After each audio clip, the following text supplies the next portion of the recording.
Greetings all. Well, it's another day on planet Earth, isn't it?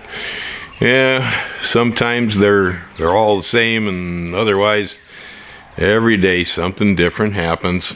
It's a good question as far as what's really important.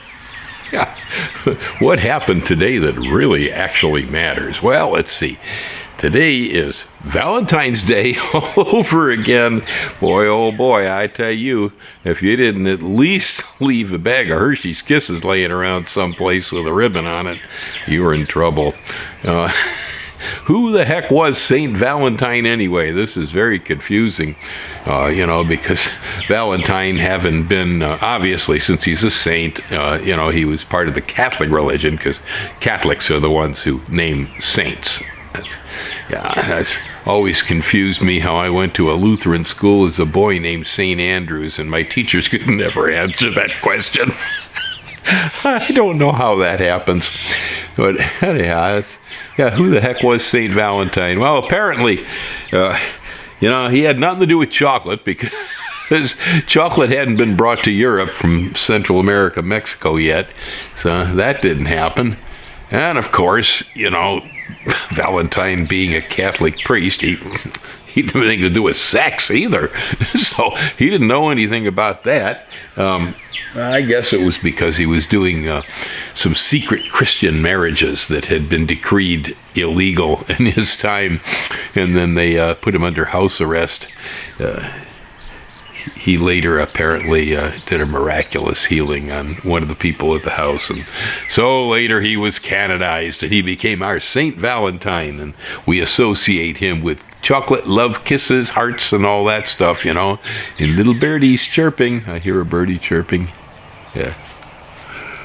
So that's today.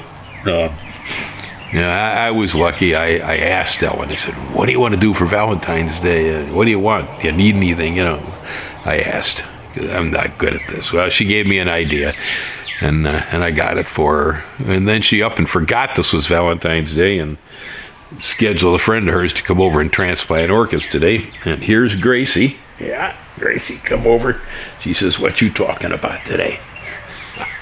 Well, I had planned to go out to one of my favorite Thai restaurants here for lunch today with Ellen, but since she forgot it was Valentine's Day, it's a good thing she forgot, I guess.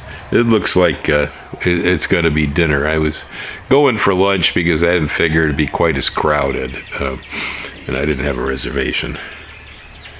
What's in there, Gracie? Huh? Gracie's pushing on the doors over here. I got to let her in the closet so she can figure out what's in there. Yeah, so like I say, it looks like it's going to be dinner. Hopefully it won't be too crowded. It's just two of us.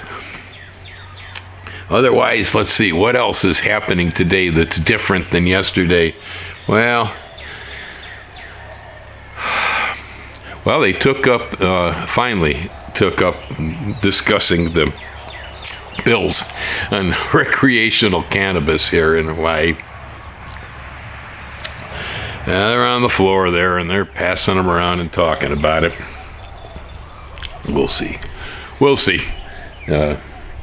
It's some of the opposition on all this really is coming from our own law enforcement. I don't know, one of the guys come over here from Nevada, and in his opinion, once Nevada legalized recreational cannabis, everything went to hell in a handbasket, These guys forget sometimes. It takes a lot off their backs. Yeah, it really does, because they've been busting people for years for this, for no good reason, plugging up the courts, plugging up the jails. Come on, guys, get with it. Think this out a little bit. The only reason that it's illegal is they made it illegal, and so they made you guys run around and bust everybody for it. Now you're so used to that idea that you think, it's got to stay illegal. Well, guess what? If it becomes legal, nothing's going to change. No, not really. And that is as far as, is a society going to fall apart? No. There'll be a new way of making money, I'll tell you that, legally making money. We've been making plenty of money off it while it was illegal. In fact, making more money off the illegal stuff than you'll ever make off the legal. in my mind, if this ever gets down to being the same thing as corn, catnip, sunflowers, and chives, just a regular old plant, life will be right. That's where it should have been. It just happens to be a medicinal herb, and it has, intoxicant value and so on, which puts it in a little bit of a special class with plants. But past that, the only problems we ever had with it were with the government, not with the plant. Get it straightened out, folks. It's time you get it straightened out. You made a big mistake. Yeah, so that's new today. We'll see what comes of it.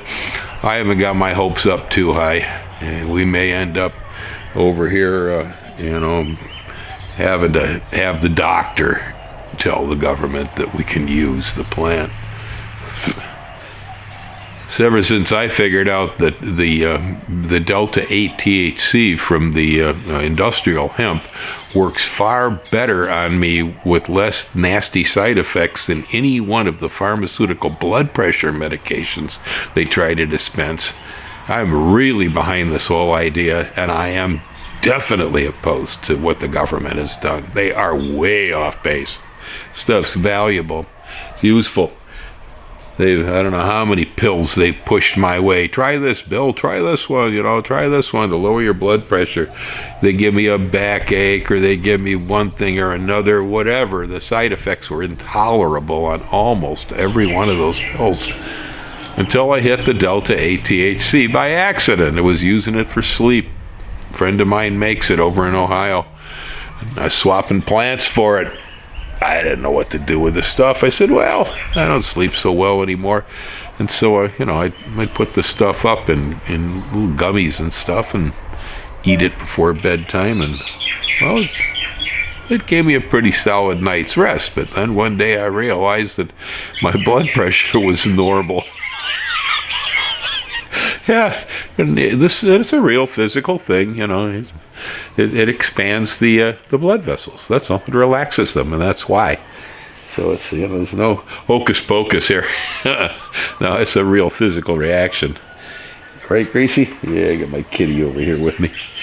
I'm gonna have to get the second cam up, I guess. So we need a kitty cam so you guys can watch Gracie too, because she never wants to come up here. She's always down there. Well, okay. So let's see what else happened today. Oh yeah. Well, in all of human history, as far back as we can remember, Greenland has always been a block of ice. What a name for a block of ice. Well, guess what? It's turning green. Yep, she's finally turning green. She has lost so much ice, they're growing vegetation on what was an iceberg.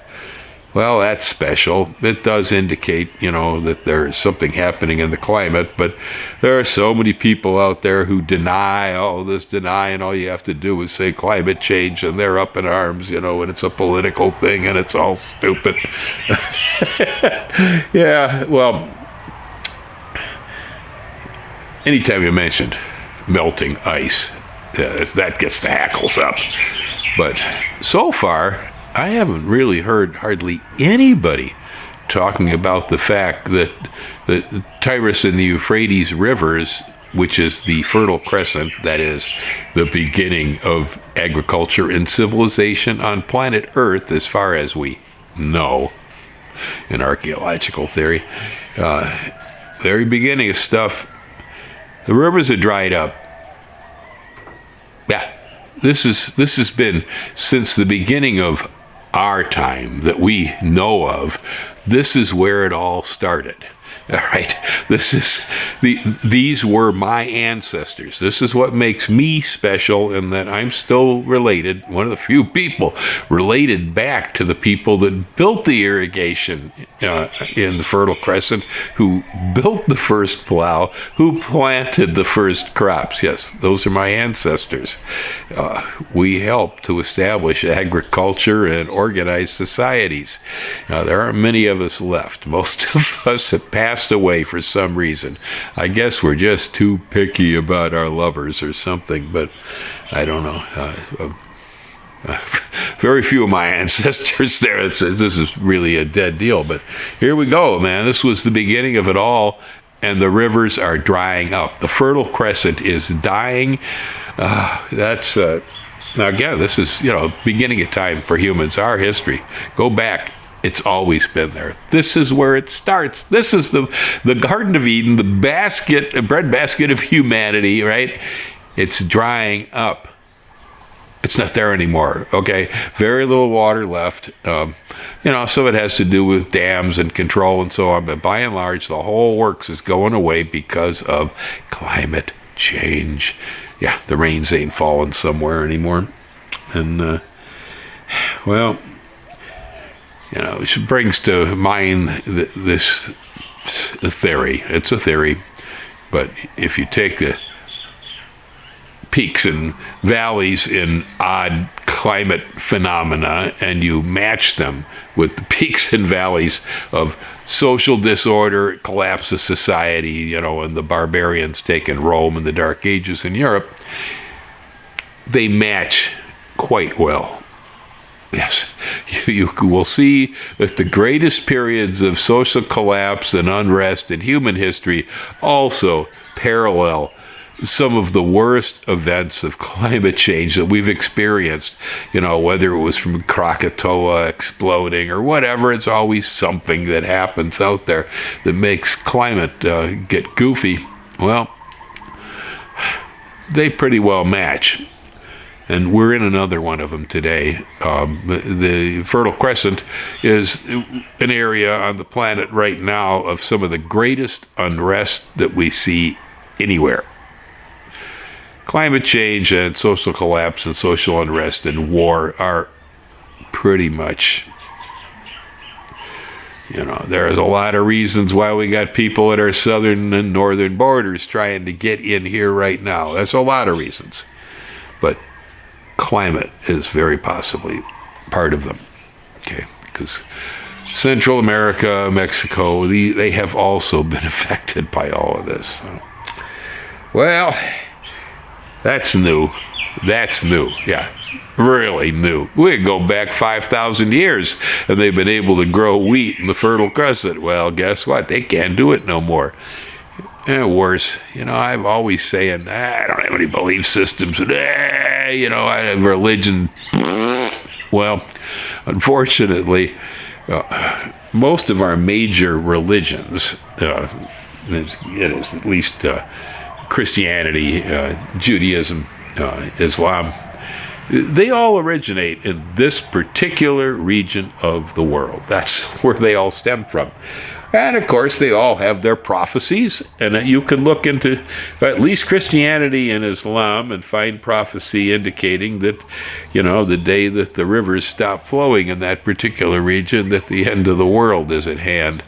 And I get guys all the time going, oh man, it looks like Revelations. Oh man, this seriously is Armageddon, and well, I've read Revelations too, guys. Matter of fact, I read the whole darn book. Front to back, top to bottom, many times.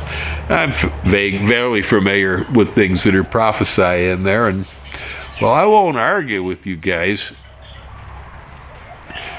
I ain't gonna follow it either, to base my life on, thousands of year old prophecies against today's world. It really doesn't make very much sense from my point of view. I think I'll draw my data from the current situation, and the current situation is them rivers been running for a long time. Apparently they're coming up with some pretty interesting archaeology, though. Look this up. There's a number of good videos out there on YouTube about the drying up of the rivers in the Fertile Crescent and what they're finding. Yeah, tunnels under the rivers and such. It's all pretty interesting. It's a whole lot of stuff from Babylon and whatnot that apparently, probably because of dams and things that were put in, they've been lost. They were submerged. Well, they're coming back again. All right. Have anybody else got anything else different that happened today? Y'all let me know, but we're still fairly dry over here. We are getting rain, but not very much. Otherwise, you just all have a great day. Hang loose.